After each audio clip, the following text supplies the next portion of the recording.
ಹಸಿರು ಹೊದಿಕೆಯಡಿ ದರ್ಗಾವಾಗಿ ಬದಲಾದ ಶರಣರ ಗದ್ದಿಗೆಗಳು, ನೆಲದಡಿಯಲ್ಲಿ ರಹಸ್ಯ ಸುರಂಗಗಳು ಮತ್ತು ರಾಜವೈಭೋಗವನ್ನೇ ತೊರೆದು ಏಕಾಂತಕ್ಕೆ ಶರಣಾದ ದಂಡನಾಯಕ.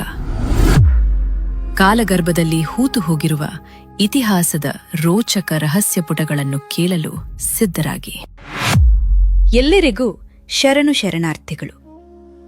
ಶರಣರ ಪವಿತ್ರ ಹೆಜ್ಜೆ ಗುರುತುಗಳನ್ನು ಹುಡುಕುತ್ತಾ ಇವತ್ತಿನ ಸಂಚಿಕೆಯಲ್ಲಿ ನಾವು ಬಸವ ಕಲ್ಯಾಣದ ಸನಿಹದ ಶಿವಪುರಕ್ಕೆ ಪಯಣಿಸೋಣ ಬನ್ನಿ.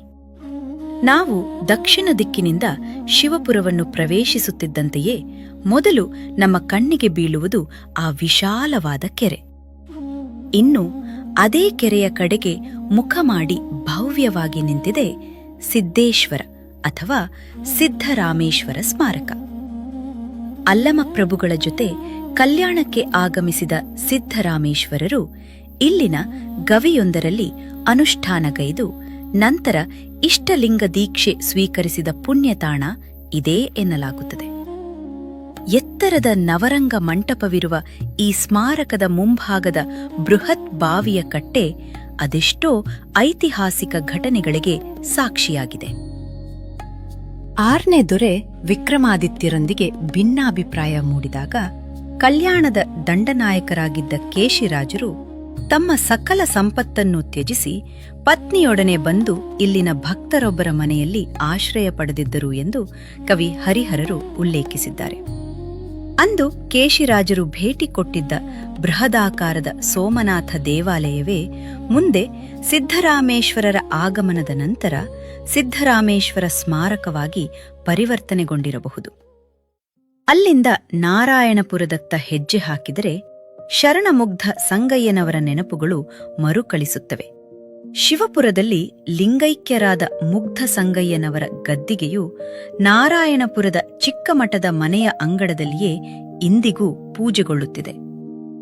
ಅಚ್ಚರಿ ಎಂದರೆ ತಾವು ಲಿಂಗೈಕ್ಯರಾಗುವ ಮುನ್ನ ಕೆಲ ದಿನಗಳ ನಂತರ ತಮ್ಮ ಗದ್ದಿಗೆಯನ್ನು ಅಗೆದು ನೋಡುವಂತೆ ಅವರು ಸೂಚಿಸಿದರು.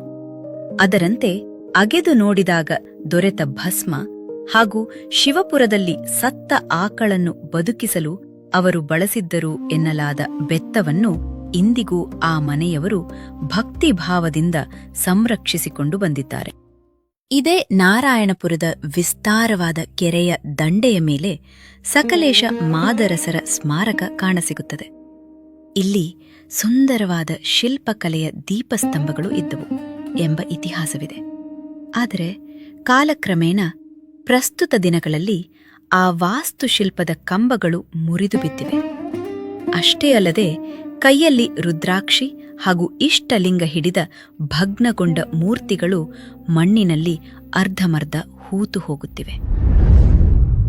ಸಕಲೇಶ ಮಾದರಸರ ಸ್ಮಾರಕದ ಮೂಲ ಗದ್ದಿಗೆಯ ಮೇಲೆ ಇಂದು ಹಸಿರು ಗಲ್ಲೀಪದ ಬಟ್ಟೆಯನ್ನು ಹೊದಿಸಲಾಗಿ ಒಳಗಡೆ ಮಜೇರಿಗಳ ಆಕಾರವನ್ನು ಪಡೆದುಕೊಂಡು ಇಂದು ಸಕಸಪೀರ ದರ್ಗಾ ಆಗಿ ಬದಲಾಗಿ ಹೋಗಿದೆ. ಈ ಎಲ್ಲ ಬದಲಾವಣೆಗಳಿಗೆ ಸಾಕ್ಷಿಯಾಗಿ ಕೆರೆಯ ಒಳಗಿರುವ ಸಂಗಮೇಶ್ವರ ಮಂಟಪ ಮತ್ತು ಕೆರೆಯ ಇನ್ನೊಂದು ದಂಡೆಯ ಮೇಲಿರುವ ಮಲಕಣ್ಣನ ಸ್ಮಾರಕಗಳು ಇಂದಿಗೂ ಮೌನವಾಗಿ ನಿಂತಿವೆ. ನಾರಾಯಣಪುರದ ಕೆರೆಯ ದಂಡೆಯ ಮೇಲೆ ಕಾಮಭೀಮ ಜೀವಧನದೊಡೆಯ ಅಂಕಿತದ ವಚನಕಾರ ಶರಣ ಒಕ್ಕಲಿಗ ಮುದ್ದಯ್ಯನವರ ಸ್ಮಾರಕವಿದೆ. ಇಲ್ಲಿ ಮೃತ್ಯುಂಜಯರು ಮತ್ತು ಒಕ್ಕಲಿಗ ಮುದ್ದಯ್ಯನವರ 2 ಪ್ರತ್ಯೇಕ ಗದ್ದಿಗೆಗಳನ್ನು ಕಾಣಬಹುದು. ಆ ಗದ್ದಿಗೆಗಳಿರುವ ಕೋಣೆಯ ದಕ್ಷಿಣದ ಗೋಡೆಯ ಬಳಿ ಒಂದು ನಿಗೂಢ ಸುರಂಗ ಮಾರ್ಗವಿದ್ದು ಅದು ಬಸವ ಕಲ್ಯಾಣದ ಸದಾನಂದ ಮಠದವರೆಗೆ ಸಾಗುತ್ತದೆ ಎಂಬ ಐತಿಹಾಸಿಕ ಪ್ರತೀತಿಯಿದೆ.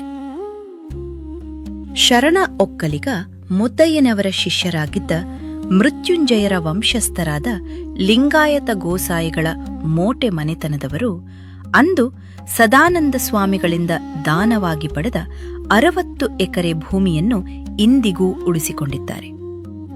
ಅದರೊಂದಿಗೆ ಕೊರಳಲ್ಲಿ ಇಷ್ಟಲಿಂಗ ಧರಿಸಿ ಈ ಪವಿತ್ರ ಗದ್ದಿಗೆಗಳ ನಿರ್ವಹಣೆಯನ್ನು ಇಂದಿನವರೆಗೂ ಮುಂದುವರಿಸಿಕೊಂಡು ಹೋಗುತ್ತಿದ್ದಾರೆ. ಶರಣ ಮೃತ್ಯುಂಜಯರ ಸ್ಮಾರಕವು ಇಂದು ಮರ್ತುಜಾ ದರ್ಗಾ ಆಗಿ ಮಾರ್ಪಟ್ಟಿದೆ.